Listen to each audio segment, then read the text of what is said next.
Sahabat rumah belajar, sekarang saya sedang ada di bandara. Banyak pesawat terbang di belakang kita. Kira-kira mau tahu tidak kenapa pesawat itu bisa terbang? Mari ikuti video gaya angkat pesawat terbang berikut ini.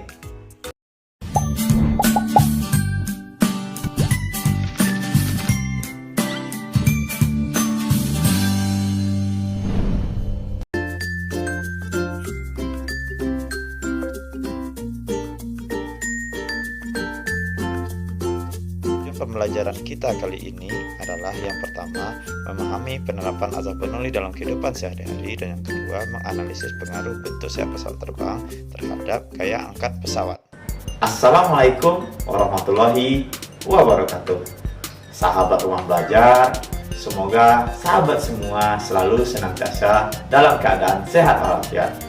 Perkenalkan sahabat rumah belajar, saya Robi Sitya Pramana, Duta Rumah Belajar Nasional dari Provinsi Sumatera Barat. Sahabat rumah belajar, apakah mengetahui apa-apa saja faktor yang menyebabkan sebuah pesawat terbang itu bisa terbang? Ingat ya, pesawat terbang itu bisa terbang bukan karena hanya aftur.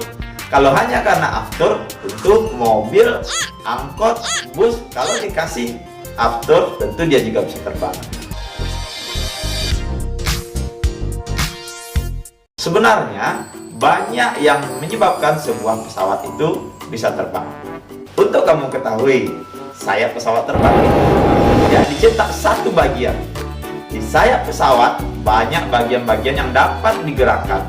Hal yang paling menarik yaitu sayap pesawat membentuk struktur yang sangat khusus dalam mekanika fluida, yaitu bentuk airfoil. Sebuah airfoil menghasilkan gaya angkat jika digerakkan relatif terhadap udara. Gaya angkat inilah yang membuat pesawat bisa terbang. Airfoil menghasilkan downwash yang menyebabkan perbedaan tekanan bagian atas dengan bagian bawah airfoil. Seperti inilah aliran angin pada airfoil sayap pesawat terbang. Jadi kalau kamu perhatikan pada sayap pesawat terbang, ada bagian yang bergerak naik dan turun.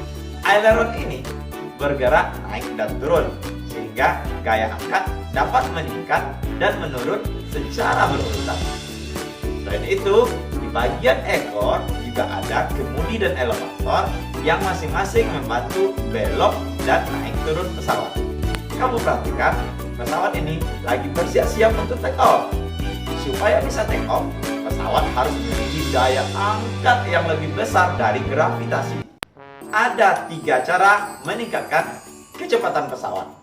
Yang pertama, dengan meningkatkan daya dorong mesin. Yang kedua, flap dan snap pada pesawat diaktifkan, sehingga gaya angkat semakin meningkat dan gaya ekor pun ikut mempengaruhi. Sudut kemiringan pesawat akan berubah. Jadi yang ketiga, sudut kemiringan pesawat itu sangat mempengaruhi bagaimana pesawat itu bisa take off. Biasanya sudut kemiringan atau sudut serang dipertahankan 15 jam. Ketika daya dorong mesin lebih besar dari hambatan, kecepatan akan terus meningkat. Semakin besar kecepatan, semakin tinggi daya angkatnya.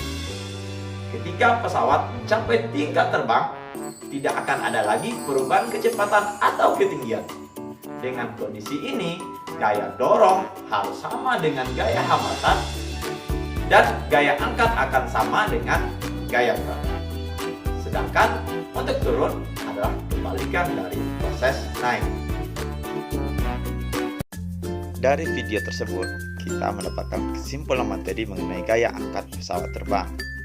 Pada sebuah pesawat yang sedang terbang terdapat 4 gaya, yaitu gaya angkat, gaya berat, gaya hambat, dan gaya dorong. Bentuk sayap pesawat sangat berpengaruh terhadap gaya angkat sayap pesawat terbang, karena bentuk pesawat mempengaruhi kecepatan angin di atas dan di bawah sayap pesawat terbang. Pada bagian atas sayap pesawat terbang, kecepatan angin lebih tinggi daripada di bagian bawah pesawat, sehingga tekanan di atas pesawat lebih rendah daripada tekanan di bawah pesawat. Dari persamaan Bernoulli, V1 kurang V2 sama dengan setengah rho V1 kuadrat kurang V2 kuadrat. Setelah kita turunkan, maka gaya angkat pesawat F1 kurang F2 sama dengan setengah rho dikali V1 kuadrat kurang V2 kuadrat dikalikan A. Untuk bisa take off atau terbang, maka gaya angkat pesawat harus lebih besar dari gaya berat. Untuk terbang mendatar dengan percepatan tertentu, maka gaya dorong pesawat harus lebih besar dari gaya hambat, dan gaya angkat harus sama dengan gaya berat. Sedangkan untuk landing atau turun, maka gaya angkat pesawat harus lebih kecil daripada gaya berat. Untuk soal, kita ambil dari soal ujian nasional fisika tahun 2019, di mana diberikan gambar sayap pesawat dan ditanyakan berapa besar gaya angkat pesawat. Dari soal diketahui luas sayap pesawat 40 meter persegi, kecepatan di atas dan di bawah sayap pesawat masing-masing 250 meter per sekon dan 200 meter per sekon, serta massa jenis udara 1,2 kg per meter kubik. Dari diketahui tersebut, maka kita masukkan ke dalam persamaan gaya angkat pesawat terbang. Maka kita dapatkan hasilnya senilai 540.000 Newton. Sahabat rumah belajar, asik bukan naik pesawat terbang? Berarti sekarang sahabat rumah belajar tidak hanya tahu asiknya naik pesawat terbang, tetapi juga tahu bagaimana pesawat terbang itu bisa mengudara. Baiklah sahabat rumah belajar, sampai jumpa pada video-video pembelajaran kita selanjutnya pada portal Rumah Belajar. Belajar asik bersama Rumah Belajar, belajar di mana saja, kapan saja, dengan siapa saja. Saya Robi Setiapramana, Duta Rumah Belajar Nasional Provinsi Sumatera Barat. Assalamualaikum warahmatullahi wabarakatuh.